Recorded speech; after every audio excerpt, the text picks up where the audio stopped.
at 11:20. She's a slapper. I'm moving on up, I'm moving on up, moving on up. Nothing can stop me. Kathy Burke in Gimme Gimme Gimme. Next Friday at 9 on BBC Two. What is it you're actually after, Kirst? I want to get right to the top of the tree. Kirsty Collins, Senior House Officer. Now on BBC Two, catching pretty raunchy rock star type language in the process of recording his video diary. Well, almost ready. The transformation has begun from a drab, boring person to over-made up exotic person.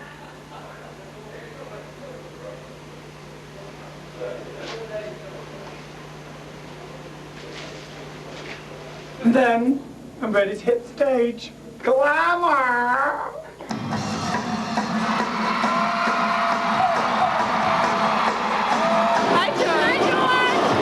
Sorry about Princess Di. I never really thought I'd do this, but here I am touring with Culture Club for the first time in about 15 years. I don't know what's going to happen. The last time we toured it was mayhem, but we're older and wiser now. I'm sure it'll be okay. This tour is completely dysfunctional. Roy, you're a It's quite interesting, isn't it? Let's be honest. Turn the camera. fuck you, man. You've got some, very large personality in this band. It's kind of not easy to get your point across.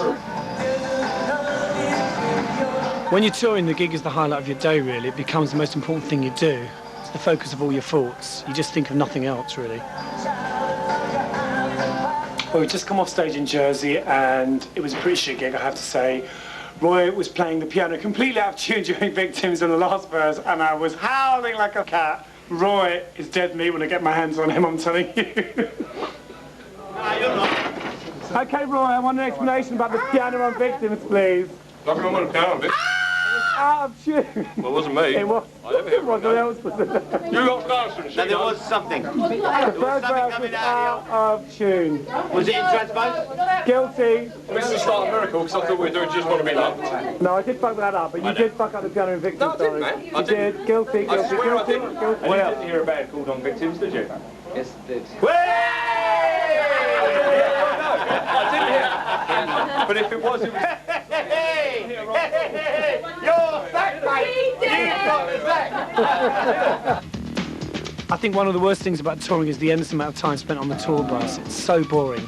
In the old days, it was all rock and roll excesses, but now it's backgammon and biscuits. Sad but true. Well, I'm getting ready for tonight. I don't think it's going to be that full, but I'm looking forward to it. I sang really well last night. It was really good to play to a real crowd, real fans who knew the songs.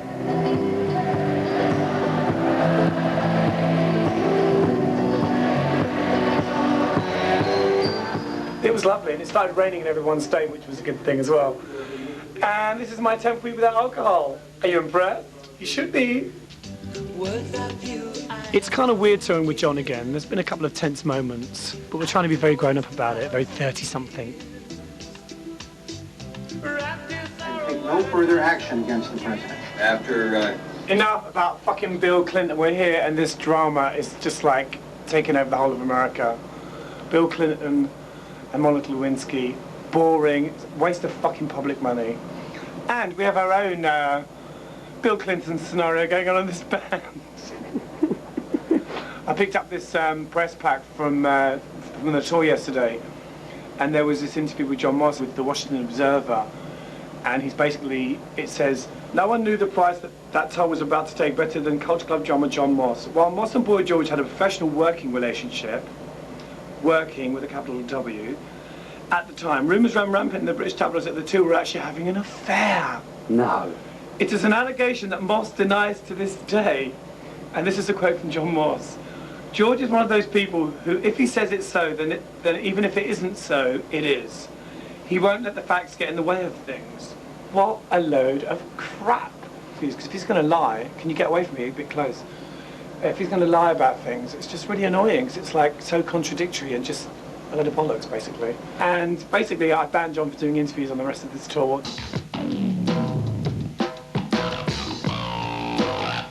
Trying to stick to healthy eating on the road is just like a nightmare. most of the time you haven't got time to kind of eat anything healthy, so you end up eating crap. Absolute rubbish like cheese and bread and chips and just everything that's bad for you. I woke up in a hideous mood this morning. I can't even think why I woke up in such a hideous mood, but I think it might have been the tuna melt that I had last night. It was disgusting.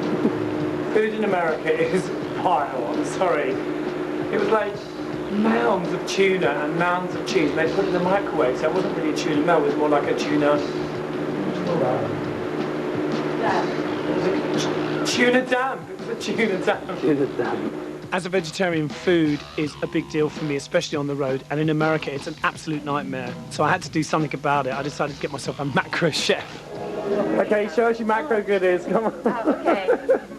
Let's start with the blueberry muffin. Oh yes, Amasaki's weakness for him. Okay, well, you can't see through here because they're freshly steamed. Gorgeous. And we have Amasaki blueberry muffins, so they're fab. This is tempeh tuna salad. This is miso soup for you tomorrow morning. Raisin oatmeal cookies, summer squash soup, which looks like it's a hummus. It actually looks like hummus, but it's really not. It's summer squash soup, which has been nicely labeled. It's pressure cooked medium grain, which of course is better for spring and summer. If I choose to make the move, you won't see this.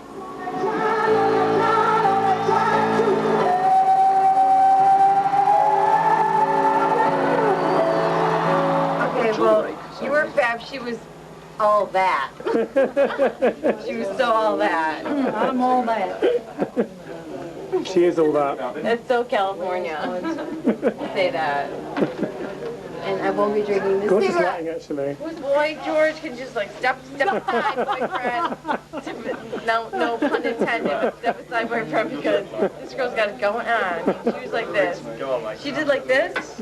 The crowd, they lit the crowd. The crowd went wild over you. Oh, they love all that sort of having. But they love you. They love it. That was Jeanette there, and she was going to be the cook on the next leg of the tour, but I think she has just been fired.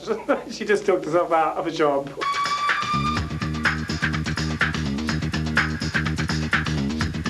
I guess I didn't know. We're in Philadelphia and I'm having serious makeup dramas. It's so fucking hot in this venue, my makeup is peeling off my face and I'm melting basically. I've had to borrow this huge industrial fan and I'm being a bit of a bitch today because I hate being hot. Which is kind of stupid because we're doing a summer tour in America and everywhere we've been it's been like tropical weather. Heat is the enemy of drag, and I am suffering big time with all the makeup on the face, the wigs, the hats, the clothes, and I'm not having a good day today. Show's in about an hour and a half, and it's going to be hideous out there because it's fucking boiling.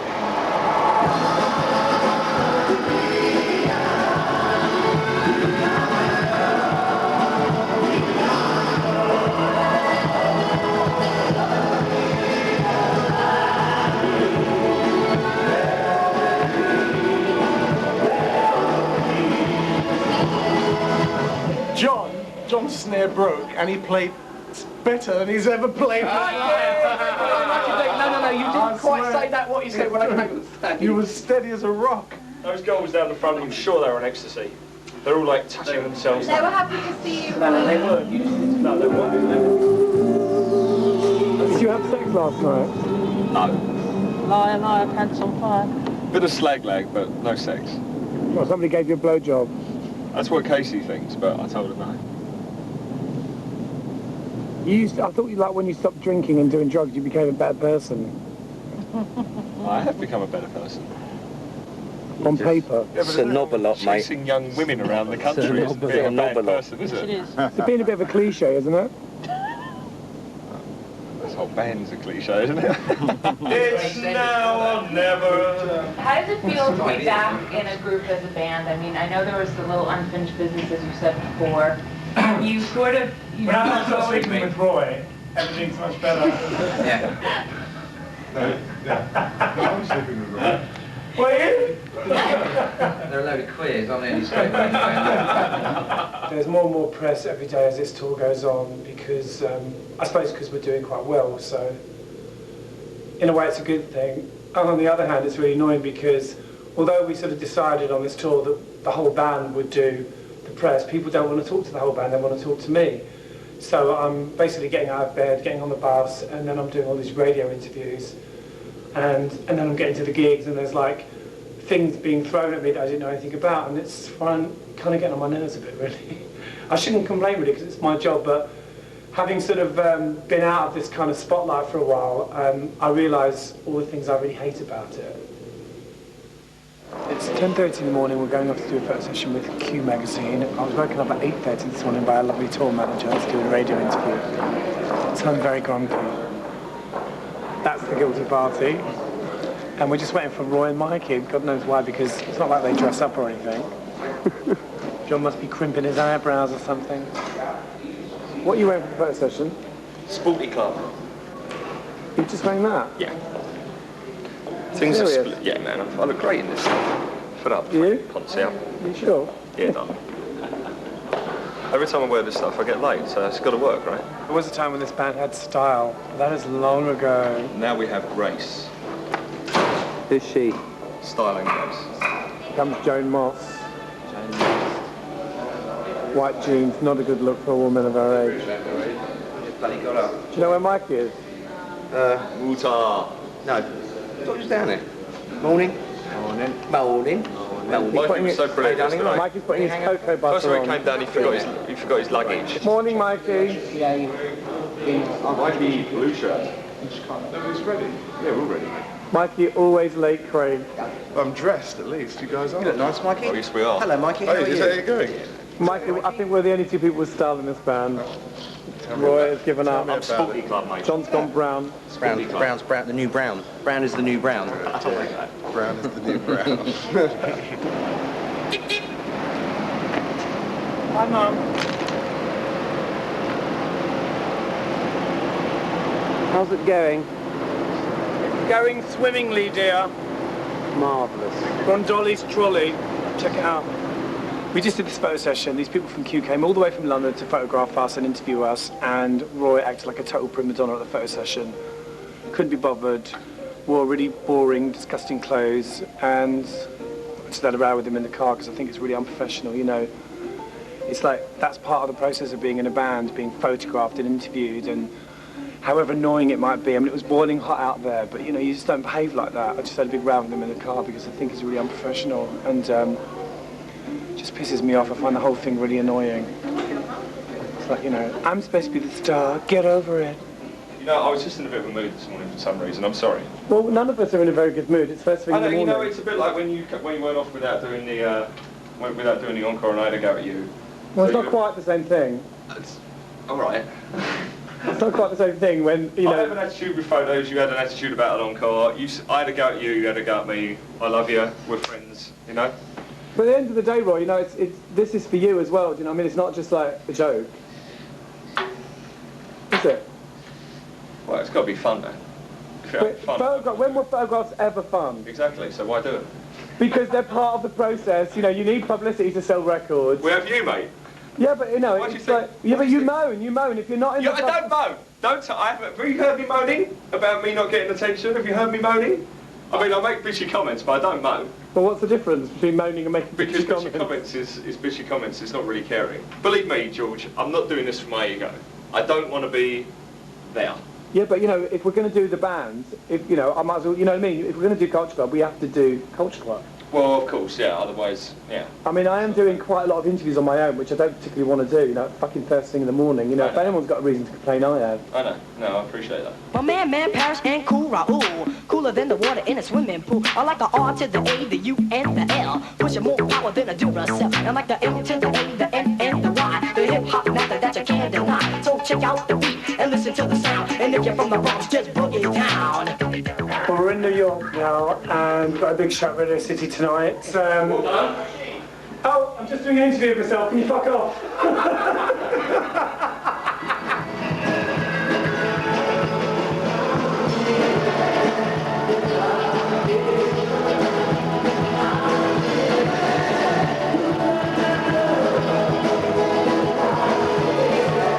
That was such a great crowd, though. God, that was like a Beatles gig. Yeah. It was so noisy. In fact, every time they screamed, I just couldn't hear anything. No, It was, like, I know. it was deafening. Yeah, It was yeah, so well, deafening. There's a lot of queers in there tonight. You can also on the game. It was very nice up front watching all the men hand in hand and cuddling each other. Well, there was loads of queers up front handling each other. and having a snog. Yeah. Well, snogging like this. Bowie and Mick Ronson. Well, didn't upset you, Roy? No, it's nice, man. It's nice. For a few behind him as well, wasn't it? Oh, it's changed actually. I tell you, in the old days, you used to get very wound up about that gay thing. Well, it's the 90s now, mate. You changed attitudes. It's your fault. What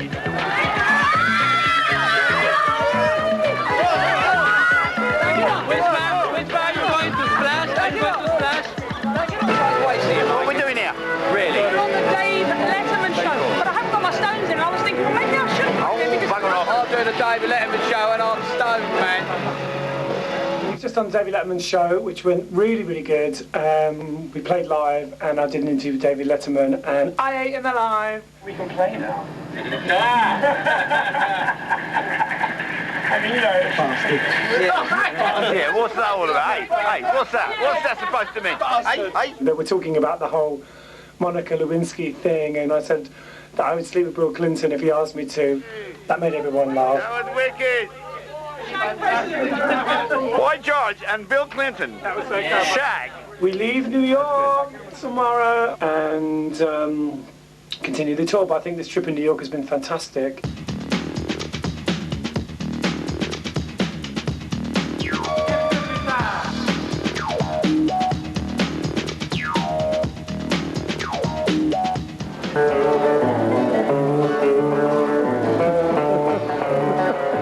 Last day of the tour, and we're packing up and getting ready to go. All right, V? Yes. Can you believe tomorrow's the last show? I cannot believe it. It's gone so fast. Don't worry, we'll be back soon, love. Oh, yes.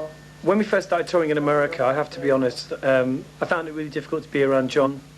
He was, I don't know really, a lot of just his behaviour, his personality was really annoying me from time to time, but I don't know, I suppose I feel quite comfortable around him now. I suppose because I've just sort of accepted, look, you know, that's how John is, and we're really different people.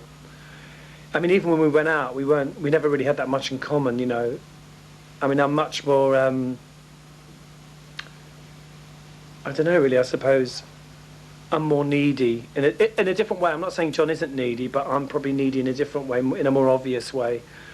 Whereas I find John these days has got very sort of introverted in a way. I mean, although he's noisy on the surface, he doesn't really give much away. You know, he's a bit of a joker. It was interesting because the other day our radio plugger, Mick, met John and he said, oh, he's a bit of a lad. And I think that's what John wants people to think, but that's not really what John's like. At least that's not how I know him. So it's very weird being around him when he's acting like one of the lads. You know, I find it very difficult. But then, you know, I do find that if I'm kind of more tolerant with John, he's a lot sweeter to me, and that makes things go better. What's the worst thing about this reunion? Long press session. That's the worst thing about this reunion. And what's the best thing about this reunion? So far playing live, definitely. I love playing live. The crowd's been great. Do you hate doing TVs and stuff? It's a little bit, I'm just not used to it. I've forgotten about all that. You know. What's the worst thing about this reunion? Well, the worst thing about the reunion? Travelling. What's the best thing? You. Great. Mikey, what about you? What's the worst thing about this reunion? Smoking. Smoking? Smoking what? Cigarettes, silk cut. And what's the best thing about it? The best thing about it is that we're still loved by thousands of people around, millions of people around the world. That might be an illusion. Oh no. They love us, man. They remember us, man. They fucking love us, man. They remember us, man. We rock, dude. There's a part of me that doesn't want to admit that I'm enjoying this. There's a part of me that sort of resents being back in Culture Club. And yet, at the same time, I'm really enjoying it. You know, it's almost like I have to pinch myself occasionally and say, wow, you know, this is really exciting.